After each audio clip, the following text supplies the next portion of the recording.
This episode of Capes and Lunatics is brought to you by Tweaked Audio. Get awesome headphones, go to tweakedaudio.com and use the coupon code Southgate to get 30% off, free shipping, and a lifetime warranty. Or you can get there through the link on our website, southgatemediagroup.com. This is Phil Perich, and you're listening to the Capes and Lunatics podcast. Mark my words. Oh, there it is. Okay, I was waiting for the song. Go back.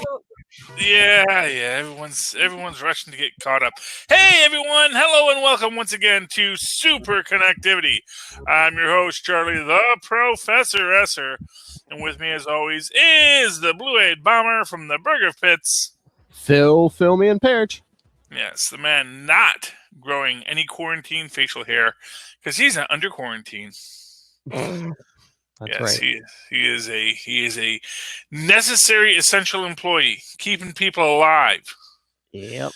Well, all of you all are huddled in your Fallout zombie shelters with your comic books, waiting for the day when Black Widow will arrive. And we're gonna wait some more, aren't we, Phil? That's right. I'm bringing up the list now. Yes, because they announced when. Breaking news, everyone, when Black Widow's coming out and all the other Marvel movies. This is a mistake. I'm just saying it. What the Black Widow thing? Oh, pushing everything back so Black Widow is pushed back till November. Yeah, that was when Eternals was supposed to come out, which now since Black Widow's coming out November 6th, that pushes the Eternals back to February 12th, 2021, which that was originally the date for Shang-Chi. That moves that back to May 7th, 2021. And that date was Doctor Strange in the Multiverse of Madness, which now opens November 5th, 2021. Yeah, so it's just... Which moves Thor back to February 18th, 2022. Exactly. This is madness. Madness, I say! Yeah, but what are they supposed to do? It's like you can't release Black Widow now. I just think that, granted, yes, everything's shut down. It's not like there's going to be a glut of films that are going to just hit when everything opens up again. But to not have something ready when the theaters reopen, when things... Yeah, but do return. Do you think they're afraid if, say that theater opens in May or June? Do you think people are still going to be wary for a while because, that's a fair cop. That is a fair cop. Although I think going back to November, you're kind of, I think your biggest worry now, because the big worry now, to be honest with you, is we're going to get a lull. We're going to get into summer. Things are going to be fine. Then November hits, and it's seasonal. And it's going to be a whole new season with a whole new mess. And things are just going to, get crazy again. And where do we find ourselves then? I just think that when it comes to moving things back, when you plan too far ahead, you really put yourself in a difficult spot. Now, arguably, if this all opens up in May, theoretically, Black Widow still has that spot. Yeah. Theoretically, well, that was supposed to be May 20th? No, it was supposed to be the first weekend in May. Okay, so... if things are open, it's unlikely we're going to be open by May. They haven't dropped any. They haven't mentioned it, but if things are open, they could always drop new mutants there. Yeah. Possibly. Because again, there's no skin off their nose because Fox paid for that whole thing. So if that don't make money, it's again, no skin off Marvel's nose. Yeah, but again, it's just this whole issue that means we're going to go the whole summer without a Marvel movie. Well, I think it's I don't know. Doesn't it just seem like the way people are talking, stuff's going to open back up, but they're going to say, hey guys, let's not try not to crowd it in too big crowds, over the summer. Yeah, but Especially I don't know. indoors. Yeah. I mean, that's sort of the 6 of one, half a dozen of it. Obviously, you have here I am, Prince Prospero. Where is my masked ball? And you were saying about them like scheduling so far out ahead, but do you think they have to do that? They get the amount of screens they get by giving the theaters, this much advance notice. I guess the worry, well, not really the worry, but I guess the problem that they find themselves in is if things do open up. Because here's what I'm going to say. I imagine by June things will be open up again. Yeah. Because one of two things are going to happen. We're either going to get a real lull because people will be social distancing and things will start to slow down. Italy finally, it's looking like Italy might have it under control. So there is a peak you can get to if people are obeying themselves. The problem in the U.S. is that, of course, Mississippi isn't. And, whereas everybody in New York and New Jersey, and I'm sure Pennsylvania too, we're all paying attention to what we're supposed to be doing right now. And Ohio even has been with Governor DeWine. They actually got props for whatever else for actually going ahead of the curve and really keeping themselves safe. Mississippi, Kentucky, maybe not so much, and maybe they're going to be the next hot spots, and that could be problematic for the nation as a whole. But we'll have to see what happens. But there's always the chance that yes, come the summer months, it will start to fade away because it's going to have a harder time surviving in a nice hot environment. Yeah. Because it is going to be a really hot summer, I will imagine.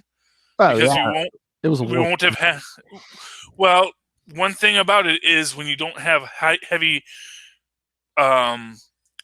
plane traffic, which we have a massive drop in plane traffic right now. Oh yeah. Well, you don't create as much. You don't create as much CO2 and greenhouse gases. You also lose particulates, which are actually highly reflective, and in theory could cause the temperature to spike this summer. So we may wind up with a really hot summer, which could be good. Yes. Hopefully. And hopefully will help us avoid a fall return of the coronavirus, but we don't know yet. And, not for nothing, I do think once things get clear, like let's say June is a good month, I think by July people are going to be chomping at the bit to get out of their houses. God, help us if we're in our houses until June, Yeah, but do you think they're going to be encouraging people to do more stuff outside just because it's not an enclosed? Oh, well, I mean, they're going to encourage people to do whatever they want, but once people can go outside, they're going to do what they want, Yeah, but and one of the things they're going to want to do is go to the movies. Yeah. Okay, here's the question: if they're pushing Black Widow back to November, does DC take the initiative and release Wonder Woman in like August or September? Well, I mean, that would be smart. And I mean, from here's what it's a gamble no matter what you do.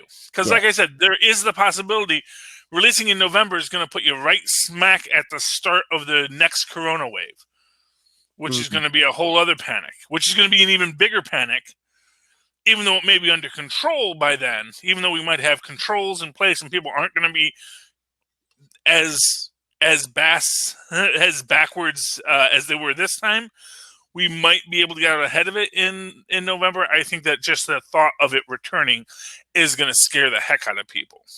And so I think November maybe isn't the best month either because, if we start to see a resurgence of it, and so if we get it under control in July and August and then it comes back in September or October, I think November is going to be a bad time to be there. I think no matter how you slice it, I think there's it's always going to be bad when you have this kind of open-ended problem where you don't know where it's going to go and you don't know how it's going to get solved. And really, I think it would have been smarter for Marvel, especially from a storytelling arc to have really started to explore alternate lines than just going to the theaters. And again, this is where I think New Mutants could have been useful in seeing how it could have worked on that direct-to-video market. Onward, unfortunately, which did drop today, it does look good. I'm looking forward to watching. I watched about half of it. It was really good, the half I watched, but I have other things I had to do. Yeah. So I haven't gotten to finish yet, but it's really good. It's on Disney Plus now. And of course, the big problem for that was I did not have a reason to buy it because I knew it was coming to Disney Plus right away. Yeah. Which kind of hurts Disney on a lot of levels on these kinds of things, because before they could say, okay, we're going to do the movies and then we're going to do Disney Plus. Mm-hmm. Now it's like if they're going to release it on video on demand, they have to have a tight window on it and then not have it go immediately to Disney Plus. Mm-hmm. You've got to create a demand for it. And I think that might be a good thing to try with New Mutants. So let's say come May, theaters are still closed. I think that's where you do a test run with New Mutants, and not say New Mutants is going to come to Hulu or Netflix or anywhere else in the foreseeable future, but just say if you want to watch it, you can buy it for $20. Yeah. Or rent it for $20 even, You might sell it, you might sell it on that rental for $20, just because, look, there's no theaters, but people can download it, or they'll have to figure out a system for it, or just do it as a video on demand. Just do it now. Just do it now. I mean, your numbers will probably be good because, like, a lot of the TV shows can't, film or whatever right now. It's like, Well, and that goes into what else is going on right now, which is that a lot of people are giving you that first month free now. Those of you who remember back in the olden days, that used to be Netflix whole gig, is they'd give you a month of Netflix for free. Oh yeah. And that way you'd get into it, you'd get hooked, and then of course you forget it by the time it re-ups. Now with the whole 7-day, I'm waiting for the DC Universe to come back at 1 month free because I'm surprised. Like, CBS All Access is doing it. CBS, and it's got it on my list now. And even though I'm not 100% on anything, right yet, because there is a lot of other things out there, it put it in there. It put it in there that now I can watch Picard. I can talk about Picard. I can make snide comments on about how it's not very engaging or very interesting or a very good story. Engaging. Engaging. No, it is not engaging. It is the exact opposite. No, and I won't say it's not engaging, but it is. I will say the second half is better than the first half of the season. You got to get through that first. I know. So that's the problem. It's like, and I'm not saying it's bad. Better. It's like, I'm not saying it's bad, but the first half is slower. So yeah, it's definitely slower. And the whole. I'll be honest with you. I just got to the first 7 of 9 episode. Mm-hmm. I probably need to rewatch it because I was kind of half watching it. Because again, it doesn't pull me in where, I gotta see what all of these characters' stories are. Mm-hmm. I'll be honest with you, the having Wolverine as the captain of the freighter that they take, was not a selling point. Oh. No, because it's like, why did we put Wolverine in Picard? We just did Picard and Wolverine in Old Man Logan. We don't need it again in Star Trek. Because no, you're going to tell me that's not supposed to be Wolverine. He's got freaking a shuriken sticking out of him. He's smoking a cigar. He's shirtless. He's got all the facial hair. Bub. What challenge? These are super spicy. Well, they're not super spicy. They're mildly spicy. Enjoy the hot tamales, yes. No. Yeah, he wants to eat my hot tamale candies. You ever have the hot tamales? They're the little cinnamon They're like Good and Plenty's, but cinnamon flavored instead of licorice. I don't know. I don't like hot stuff. Yeah, no. Oh, you're not a Red Hots fan? No. See, I love those. Atomic Fireballs, one of my favorite candies. Oh, thank you, Tristan. Yep. Yeah, Diana doesn't like the spicy candies either. Actually, what I really love is something called Mexican hats, which are real hard to find anymore. Oh. And they had like licorice, cinnamon, anise, like spearmint, and just really, really harsh flavors. Very good. Oh, hey! While we were talking about all the free platforms giving out free content, did you see the link I shared the other day? SiriusXM, they what is it till like May? I think you get SiriusXM for free, all the channels. Yeah, and okay. You don't even have to put a credit card in, so you don't have to worry about like forgetting about it. Yeah, but don't you still need like the equipment for it? No, you can download an app on your phone. Okay. Well, that's nice. I mean, it's music, talk, radio, all of it. Yeah. I mean, commercial-free radio. Thank you very much. Okay, well, I have NPR for that. That's a selling point for Mark and Lilith. Commercial-free music. Yeah, well, people like that, I guess. I mean, they got politics, they got comedy. Yeah, I'm sure they do. And I know they have that. Who's that guy?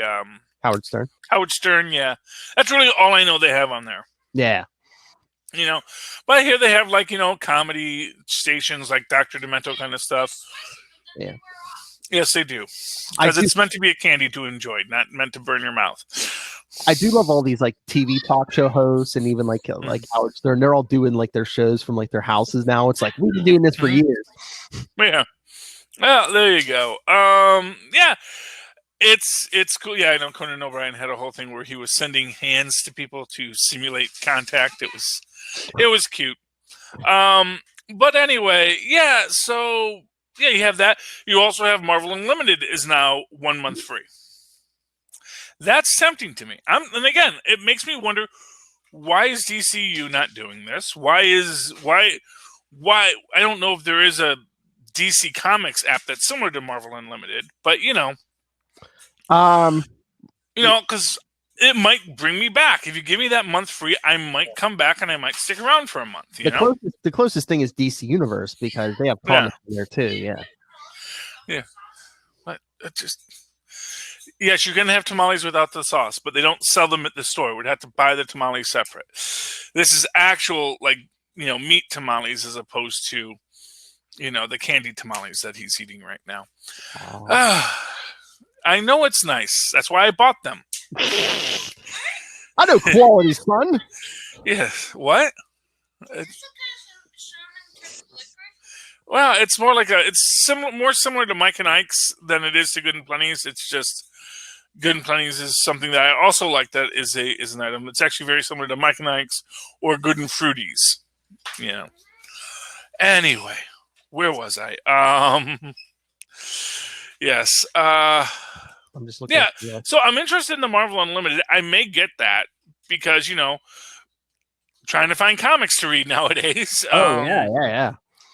And man, we were so desperate for that comic sub to be real.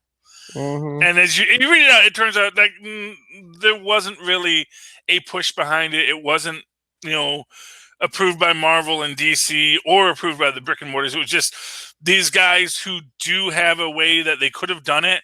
Mm-hmm. And, but nobody, it was their idea. It was a brilliant idea, but nobody else was ready to commit to it. So we are going without comic books for the foreseeable future. New comic books, at least. Well, that's the other thing. That's the other announcement today. Marvel at least told their creators to stop work, or at least on a third of the books. Yeah. So, and we don't know what they're going to be doing with the rest of them. But I think because here's the thing, and this was the real thing when I was reading all of my books this week. Because for those of you, because I didn't have new books, I went and said, well, what else is left on the shelf at my comic book store? And I went through and I said, hey, do you have this left? Do you have this left? Do you have this left? And I had them pull a bunch of stuff. Really upset at myself. One of the things that I missed that I didn't even realize was Strange Academy came out. Oh, okay. This month, and I completely missed it. So, But yeah, there is a series called Black Widows that was due for April that was clearly meant to lead into the Black Widow film, because it's Black Widow, Illyana, the blonde one, and Red Guardian. Yeah, and there was like a regular Black Widow series that was set to come out. Yeah, they had two things that were set to come out, and we also have the Taskmaster book that was also supposed to come out. Oh, I wonder if the movie's getting pushed back. I wonder if they're going to push those back too. Probably. That's don't worry, it's not COVID. Well, I'm not in the same room with you, so I don't care. Yeah, no, I don't want our fans worrying. He coughed. Oh no! Or they'll be like, yes, will be dead soon, and we can get someone else in here. No, but you and that silly mustache. Mr. Doom will be have your job up on LinkedIn. Yes, he's waiting, I'm sure. No, but I am right so much more often than I'm wrong. There he is. Master Doom. He does have a good baritone voice, though, doesn't he? He exudes doom. I get so much right. Yes. So if it's not Curtis Armstrong, perhaps Rob Southgate could be Dr. Doom in the new Fantastic Four film. I think we can all see that. I can see Rob as a megalomaniacal narcissist. I could see that as a role he could play. And you will find out I am right so much more often than I'm wrong. Anyways, yeah. So what were we talking about? We're talking about Marvel Unlimited. Yeah, they're going to be on that free month trial. Which means I can go back. I can read a lot of books that I have in massive boxes in my garage and can't get to because they're buried under other massive boxes in my garage. And again, too, I think they're trying to remind you, hey, they're still there. Even though the new comics aren't coming out. Okay, so they're cutting. They said, well, they told at least a third of the creators on the third of their books to stop work. So I'm assuming they're going by sales numbers. Mm-hmm. Yeah. Yeah. Well, I figure, and I also think that those three books I mentioned, those are going to be put on the shelf. Those are actually probably done, but they're just probably not going to come out. Yeah. For 3 months, because why would you put out the books meant to lead into? Yeah. Or to mobilize on the hype of Black Widow when Black Widow isn't coming out till November.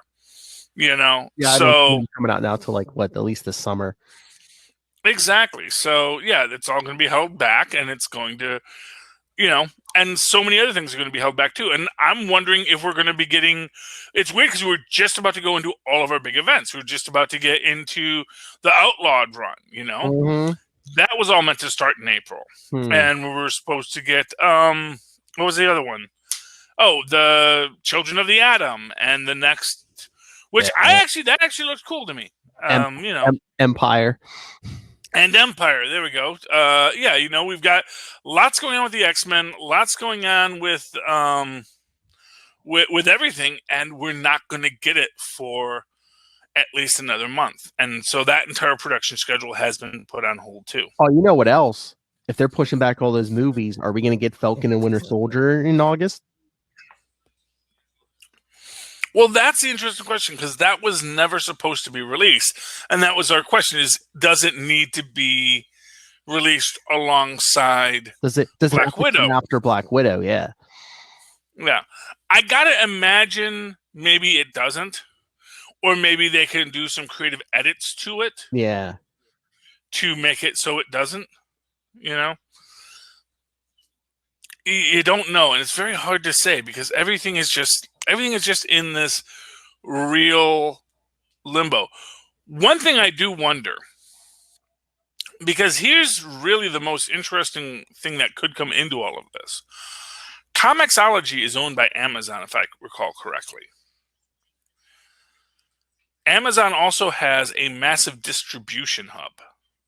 Yeah. And I'm wondering if one of the things that might have killed Comic Hub was Amazon reaching out to Marvel and DC and saying, if this is what you really want to do, we could probably make this happen.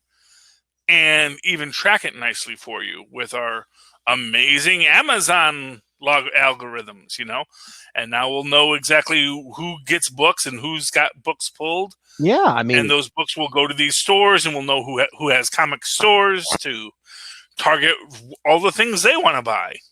I mean, Amazon's got the infrastructure. Do it. Yeah, well, I mean, I think they might. That's what I'm saying. I think there's a real possibility that Amazon is going to kill Diamond. Drones can bring comics to your door. Oh, well, not mine. I live in an apartment building. You can come to the window. Not easily, no. And they're supposed to drop it on your porch, so get to your nothing. Amazon even brings it inside either.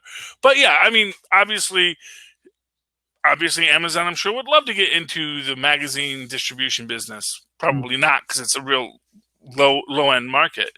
But Marvel doesn't even. Or at the end of the day, I mean, could they do something where it's like, hey, if you just want to buy a digital comic, they'll drop the price. Let's say, $1.99 for a digital comic, but if you want the physical copy also, it's $3.99, and you'll get both, and they'll ship it to you or whatever. Actually, what really surprises me is that Marvel isn't utilizing the post, or that these companies aren't utilizing the postal service. Yes. That rather than going through, because not for nothing, that's how I used to get all of my comic books. I don't think you have an eating disorder, Tristan. Okay. Yes. No.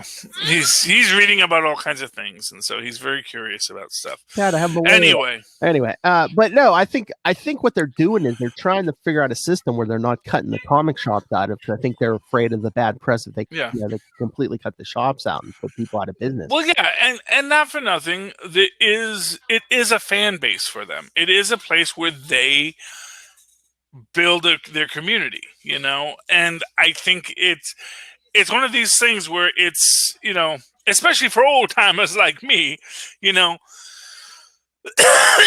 having that shop to go to is an important thing, having these people that I interact with, having this place that I go to and have my books, and then also see all the other books that are out, and hear about rumors the old-fashioned way through gossip at the counter. It's like the barber shop. You don't really. It's the heart of the community, and I don't think they can afford to cut it out. Believe it or not.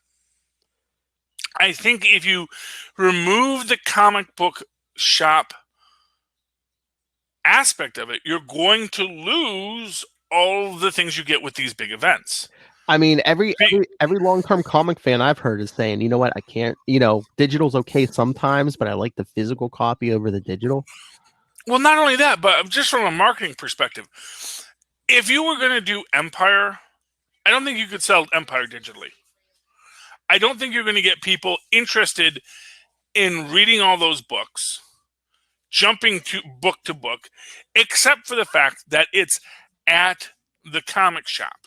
Yes. And they have the promos for it, and they have the information up for it. And you can even pick up a book and do a quick flip through to see, oh my gosh, Big Ronnie's in this one, so I gotta get it, Yes. Which we'll get to when we talk about comics this week. Yeah, and that's the thing. I think that you're not going to sell a book like Empire. You're not going to sell a book like Outlawed. You're not going to sell any big event. Because, not for nothing, the big events coincided with the rise of comic shops. Mm-hmm. Prior to comic shops, you didn't have big events. You didn't have a Secret Wars, Oh, no. You didn't have any of these things because what was the market for it? Granted, Secret Wars was literally, they're going to do a toy tie-in. But after that, because of the comic shops, I think that that's what built these things into becoming massive events that could be profitable. Well, yeah, because before the comic shops, all you had was the newsstands, and you really couldn't do like a 12-issue Secret Wars, because newsstand, you were never guaranteed to get the next issue of the whatever you were reading. Mm-hmm. And not only that, but even if not, a lot of kids didn't even have newsstands. Yeah, I mean, for myself as a kid, Well, no, but even then, so like, for example, for myself as a kid, what I had was, because we had a magazine drive as a kid. Oh yeah. I would buy Marvel comics, Mm-hmm. and I would do, I got Marvel Team Up, and I think the first ones I got were like Indiana Jones and Conan the Barbarian, Mm-hmm. because they were tied into movie franchises. Yeah. But then, because I was reading Marvel Team Up as well, I got that sense of all the other characters out there. And I said, "Oh, I want to read more of Fantastic Four," and then I would get Fantastic Four delivered and Captain America delivered, and all of these things. But I was on that delivery schedule, using that U.S. Postal Service, which again is why I wonder why Marvel isn't even thinking that that's the way to go with this. That we can just mail. The problem with that, of course, is that when you ship things mail like that, you don't get that every Wednesday delivery. Yeah. You because it's like third class media mail. Yeah. And media mail gets there when it gets there. Yeah. So it may not be practical to ship the boxes of books that way. But then again, maybe it would be, because first off, if you're shipping a box of books to a store, it's a lot of books. It's going to be trackable, and it's going to get there on time. Oh yeah. USPS is really, really good at that. Just ask Amazon. That's why that's one of Amazon's biggest distribution routes, even though they're now using a lot more of, basically what amounts to a subcontracted Uber delivery service.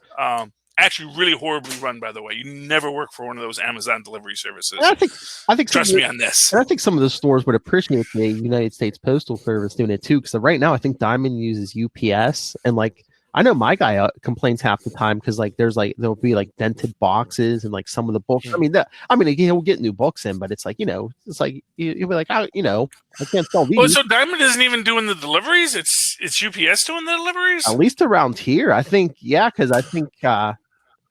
See, that disappoints me. Yeah, that makes me wonder what the heck is Diamond even doing then. Exactly. If they're literally just the middleman, then you know what? The printing house could probably ship it out themselves. Diamond. I'm telling you, they're a monopoly.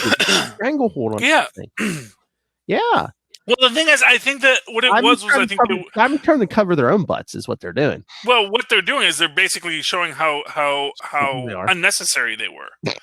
Because essentially what it is, they were a benign monopoly. Yeah. Which meant that, Marvel and DC, it was just, they were the ones doing it. It was a simpler system. It wasn't hurting them to let Diamond be Diamond and to let them do the deliveries. Once Diamond made that choice to shut down, which arguably was a good choice on their own things. Hi, person, your name is written in Arabic, so I can't read it. I'm really enjoying being here. Well, we're glad to have you. Diamond, of course, had this benign monopoly. They were running their show, but at the end of the day, if it's not necessary, and then you pull the rug out from everyone, and you pull the rug out from everyone in a rush without letting them know, oh, hey, here's what we're going to do. Because that's the thing. It's like they didn't coordinate it. No, they left everyone down. Good luck. Yeah, exactly. And that, I think, is going to kill Diamond. Because, like I said, Amazon is right there waiting to step in and say, hey, we can deliver your books. Because I think everyone has contracts, and I don't know what the smaller companies are going to do. But I mean, if they anger, Marvel and DC, I mean, you got Disney and Warner lawyers ready to jump on you. Oh, yeah. Well, the thing is they don't need to sue them for anything. They just need to go, okay, we'll just have a new distribution hub. Just get them out of the contract, I'm saying. Yeah. Yeah, because, well, they already made the choice to break it. So, it goes down to where they're going to be after that. So, I think Diamond has really shot themselves in the foot on this. And granted, you can certainly argue that was what they needed to do. But again, well, they're going to say the biggest problem with all of this is just this complete lack of coordination. Yeah. And, it's, you can argue it comes from the top, we're uncoordinated as a nation and all of our businesses are being uncoordinated as well. Well, like I know they're going to say, like I know my comic shop's still open, your comic shop's still open there, but their shops like I think all the Ohio ones are like shut down. There's yeah. So they're like, I think they were like, how you're going to send me product and I can't sell it. Yeah, and that, of course, is a real problem for them, too. And a lot of ones in New York are closed down in similar ways. And it really came down to how that... I think it had a lot to do with how that comic shop did their business. Yeah. For my comic shop, again, because it is such a community comic shop, I think there is this relationship there where people are still buying stuff and still coordinating stuff, and buying a lot of back issues and putting in their requests for back issues and getting things in. And our guys the guys at my shop, they keep on putting up, okay, I got this, I got that. I'm going to go do some shopping. What's anyone looking for? Let me see what I got for everyone, and really putting in a lot of extra effort, but to keep that community going, keeping that comic book community going.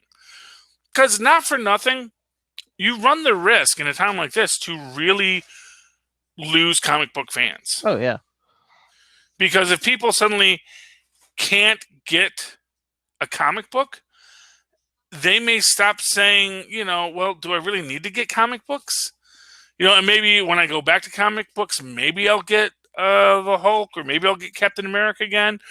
But again, it's one of these things where a lot of the comic books I buy aren't necessarily comic books I really enjoy per se, but it just feels like, I should read that. This is coming out. I should follow that. That's got a character I like. I'm going to pick up that book. And so much, I think, of the comic book industry is built off of those kind of impulse buys, beyond just, and also commitment buys where, okay, I'm pulling this book. I want to keep on reading it. I'm going to keep on reading it. And it's going to take a lot to get me to break off with it. But if you have this kind of a lull, it's going to make it that much easier to just break away, quit cold turkey once everything starts back up. Yep. Okay, you want to talk some comic books this week, Phil? Yeah, talk some comics. Okay, did you read Spider-Woman? Yes, I did. Yes. You did read Spider-Woman. Okay. I did. That was Hellions. We talked Hellions last week. Yeah. I did read Spider-Woman, yeah. Okay, yeah, no, I was looking for my comic books here because I did get a few. Spider-Woman, yeah, she came out last week. I read her this week. Again, speaking of bearing the lead, for those of you who are a fan of Gwenpool, Big Ronnie has a backup story in here where we explain the new costume we see at the start of this. Yeah, because we've got this new Back in Black costume. Dun, dun, dun. And why does she have the Back in Black costume? Because out of the chaos, a costume. Yeah, I like the story. It's interesting. I also like the idea of the struggling superheroine, and the idea of how difficult it is to make ends meet as a freelance superhero. And she, for those who don't know, she winds up having to take a gig basically providing security for a billionaire's daughter's party. He buys his daughter a Tesla, but his daughter's in a wheelchair, and it's not wheelchair adaptable. He says, "Oh, but you're not going to need that wheelchair much longer because I'm a super scientist, and we live in a freaking Tony Stark universe. Come on, why you've been in it this long? It's really shocking." But we do get all of our attacks. We have people dressed like, in sailor suits. They get beat up. We get some French mercenaries show up. They get beat up. I love how the little smart mouth car driven off. I love how the little smart mouth kid was dressed like Deadpool. And we also see that throughout it, Spider-Woman is clearly having some kind of problems. She's got like a headache. She's not feeling well. She's not feeling herself. She's getting real aggressive. Then she starts throwing up green stuff. So that's crazy. We don't know what that's about yet. But she says she needs a nurse. And so next issue, whenever that comes out, we will see Night Nurse, we'll see you now. Which I have to assume that's going to be the Night Nurse that we've seen in the Hawkeye comics recently. You would think. Linda Carter. Oh, wait, where'd you go? I'm right here. Can you see me? Yeah, I can't hear you for some reason. Are you plugged in? Yeah, this one doesn't. Oh, okay. Charlie Esser will be right back after these important messages. Okay, can you hear me? Yes, I've heard you the whole time. Can you hear me? Why can't I hear you? Uh-oh. Oh, come on. Oh, that's why. I hit the speaker off button. Maybe when you put your comics down on the camera. Yeah, well, you know what it is? Because it's on a laptop. Oh, I hate laptops for this very reason. They have like little buttons where it's like, turn speaker off randomly on one of your buttons that you don't even know it's there. But oh boy, that's a bad one. But yeah, that'd be cool if the night nurse was what was her name? Linda Carter from Linda the Carter. Yes. But then we realized that basically Big Ronnie makes Spider-Woman her new costume. Mm-hmm.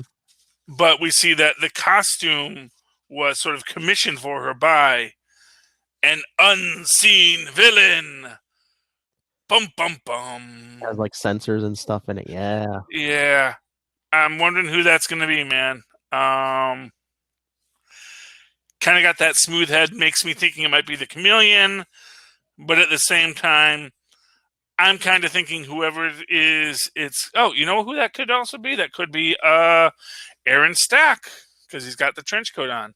Oh, maybe. Yeah. Yeah, or the Aaron Stack, from the that's in the Machine Man comic recently, which I didn't get to read yet. I have Machine Man #2, but when he wore his old costume, he had the smooth head. So, and he actually does show up in Machine Man #2, which I did not get the chance to read.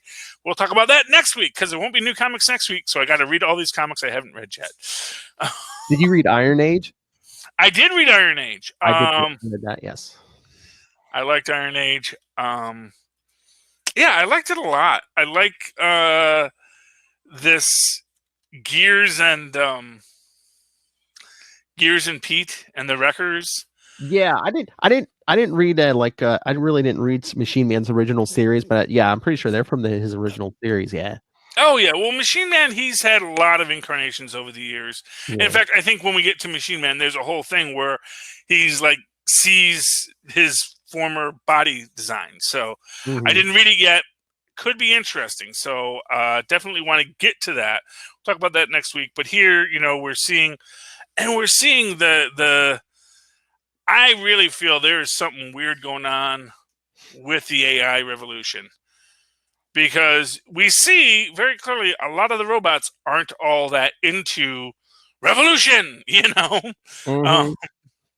because why would they be? That's always that thing about robot revolutions is it always says much more about, humanity that we think robots will want to destroy us than it does about, robots. It's like, well, what would we do? Well, we would certainly kill each other and attack each other. Okay. Here, Tristan, answer this. Just see what it is. And I'll give it to Mom if needed. And I was going to say, we got that, what's her face, Alchema or whatever. Yeah. One Ultron created. I'm like, oh, watch Ultron be behind everything or something. Yes. So, yeah, yes. And she's good. Yeah. Was she always just like spiritual? Was she?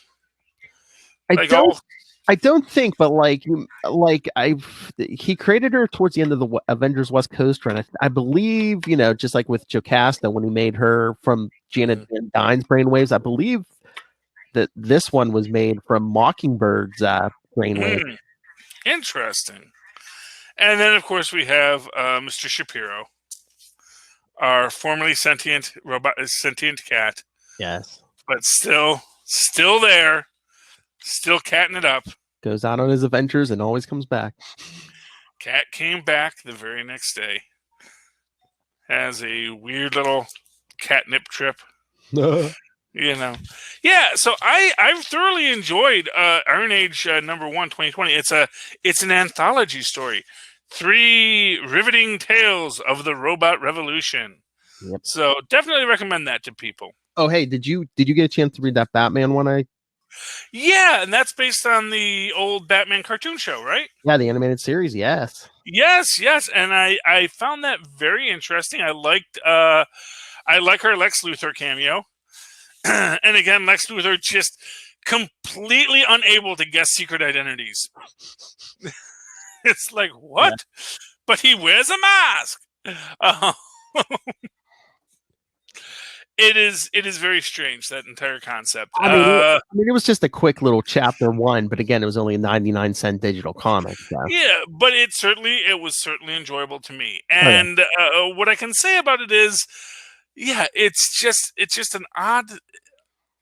First off, it's nice to see it, and of course we got Tim Drake, not in it, but apparently, and the redhead who's like, well, you're clearly a family man. You're always adopting these orphans. He's like, well, technically they're my ward. Oh, are you talking about the shadowy figure? The shadowy figure? There was a shadow. I think you might have only been in 1 or 2 panels, but there's a shadowy figure. But everyone's saying that's Jason. That's going to be Jason Todd, Red Hood, because he was never in the animated series. In the animated series, they went right from Dick Grayson to Tim Drake. And yeah, everyone was always like, it was a kid's cartoon, so they didn't want to have to explain, the Joker bludgeoning a Robin to death with a crowbar. So, well, but you can always you can work around that. Yeah. Which they did in. So I don't know if they're going to retcon it now and say, hey, there was this Robin who, something happened in between the 2 Robins you saw before. Yeah, well, no, but he does specifically mention Tim. Oh yeah. Yeah, because the redhead is talking about it. Veronica Vreeland. Yeah. Yes, and that's where we get, of course, Lex Luthor, who I loved, and of course, because I loved Luthor in all of those series, the Superman, the Justice League. Luthor really is great. One of the best Luthors we ever get. Although I did like Diedrich Bader's Luthor in Red Sun, which we'll talk about tomorrow on Capes and Lunatics. Watch for it, kids. Yes, it was a lot of fun, and but I really liked everything about it. It's short, it's sweet, it's to the point, and Luthor's created a robot that can fly without jet propulsion, because that's not a viable product to put on the market and make billions of dollars with. Of course, I guess the argument from Lex Luthor is, I've already got billions of dollars, but I want Superman. He's like J. Jonah Jameson. I want pictures of Spider-Man on my desk in the morning. So yeah, you read Forceworks last week, right? Yes, I did. Yes, and I really like this one. And can you guess why I really like this one, Phil? Trying to remember. It's like I said, it's been a little over a week. Okay. Well, it's another one where it's like they buried the lead. Oh, who showed up? I'll give you a hint. He has a big crush on Maria Hill. Again, I can't remember. Who was it? MODOK! Oh, yes. The newest member of Strike Force. Now, who is sponsoring Strike Force, or Forceworks? Is this under Tony? Is this under Pepper? Is this just a random group of superheroes who are just hanging out one day? I'm trying to remember. I think it might just be Shield or the government or somebody. Oh yeah, because they do say Maria Hill dropped them in and said there were no operatives in the area, but apparently MODOK believes he is now a member of the team. So, yay! Got a big head about it. Yes, you didn't read Strike Force yet, did you? No, I did not. Not yet. I highly recommend it. I think you'll enjoy it. It's a good series actually, and it's a good Deadpool intro. One thing I do want to talk about is the DuckTales-averse, expanded DuckTales-averse. It's coming this season to a Disney Channel near you. They just released a clip with Goofy and Donald interacting in the DuckTales universe. Now, there was this whole conversation recently where the executive producers were basically saying how, as people who loved the Disney afternoon blocks with, DuckTales, Darkwing Duck, Rescue Rangers, Goof Troop, and that entire panoply, and Tailspin, of course, how much they really liked when they would do cameos from these shows. Now, they've already introduced the gummy bears into the Duckburgiverse or the DuckTales-verse, which is a big thing to me because, of course, the gummy bears existed in a human universe.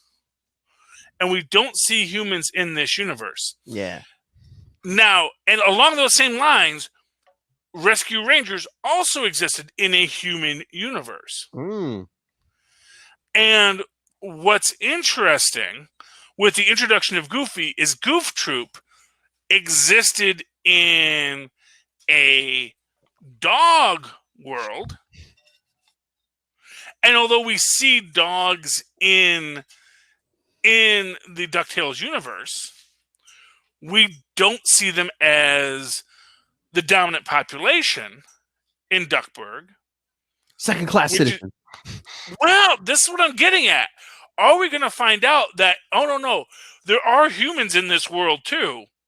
They just live over in the human parts of the world. Oh. The human parts of town. Just like there's, and like the only real cosmopolitan area is Cape Suzette. Like Cape Suzette is like the one place where all the different groups mix, you know. We get little human town. Little human town, yeah, man. Where are the humans at? So that, and if they introduce the gummy bears, my brain will explode.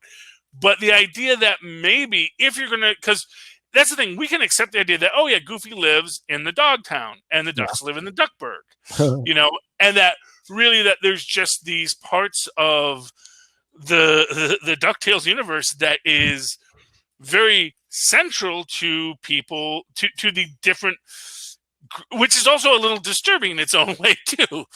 But I guess if you think about it, like if you went to Africa, there are a lot of black people there. So, you know, but they have white people that come in and live as well, you know, and so you can have that, you know, and, you know, it's a little weirder when you're from America where we are such a diverse population to think about the fact that, yeah, that's how it is. And of course, you know, growing up in the Midwest, there were lots of places where, yeah, there were parts that were very white, and you did not see anyone who was not white for a very long time. Oh, yeah. And so all these white ducks running around, it maybe isn't as weird as you think, except for the fact that Duckburg is clearly a major metropolitan area. That's where the theory breaks down, because these are major metropolitan areas. You should have very diverse communities, not just all the ducks living in Duckburgs and all the dogs living in Dogtown. All these white the only dogs we see are the criminals, the Beagle Boys, you know? All these white ducks in all the money. I'm just telling you, there's some conspiracies going on here. Like, you know. Unless we get some kind of either reboot or like Crisis on DuckTales. Yeah, it's going to be interesting to see where we go with this, but it's exciting. I really want to see Cape Suzette and Baloo and Louie get into this. That will be good. You know, especially because I want to see Baloo meet Launchpad. And like, because I always thought it would be very funny to have, you know, because Baloo's always that laid back, lackadaisical pilot, but then having to deal with Launchpad, like, no, you have to fly right. We need to. Seeing Baloo have to be like no. We need a flight plan. We need to know where. That's just comedy gold, and I can't wait to see it. So awesome. I'm really excited about this season of DuckTales. It's going to be awesome. So anyway, that's all I got. Phil, you got anything else? No, that's good. I think we hit a lot of stuff. You know, we hit a lot. We're under an hour, so we've shine the light on Diamond and the comic book industry. Yeah, they're going down, man. They're going down like Carol Baskin. So what? It's Tiger King. You'll have to watch it on Netflix. Okay. But they just reopened her case. So bum. Carol Baskin's going down.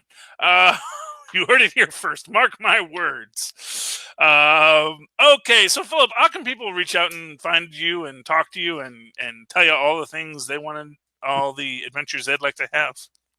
Well, if you'd like to get a hold of me, you can always email me, nightwingpdp@gmail.com. On Twitter, I am at nightwingpdp. And hey, if you want to contact Capes and Lunatics, email us capesandlunatics@gmail.com. Call the voicemail 614-382-2737. That's 614-38-CAPES. Hey, follow Super Connectivity on Facebook, Twitter, and I'll do the plugs just like I heard Charlie Esser do today on Full Stream Ahead. Tweaked Audio. Go check out Tweaked Audio, Hunt to Killer, by Pod Life the book in digital or paperback on Amazon. And hey, when you do, check out those show notes right down there and send some money to Rob Master Doom Southgate to help bring you such fine quality shows as Super Connectivity. Click the Amazon link. Okay, and of course, if you'd like to write to me in that old-fashioned email way, the way our Maz and Paz once did, do so at superconnectivityblog@gmail.com. That's superconnectivityblog, all one word, @gmail.com. And of course, follow me on Twitter as I live tweet Agents of S.H.I.E.L.D., which is coming back, they promised, at Charlie Esser. That's CHARLIE. Yes, SER. Look for the 2 E's in the middle. For quality. Thank you, Maz. And thank you, Tristan. All right, ladies and gentlemen, this has been another episode of Super Connectivity. Please come on back next week and super connect with us again. Good night. Good night.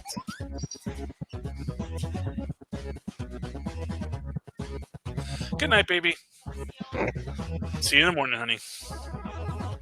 Gotta drive the wife to work in the morning. Oh, she gotta work. Yeah. I feel that too. She gotta work, man. She gotta work with people dying, too. COVID-19. She works in the hospital, so. God bless her. And wash your hands. My wife's life depends on it. That's right. Stay safe, people. Keep everyone else safe. Mm-hmm.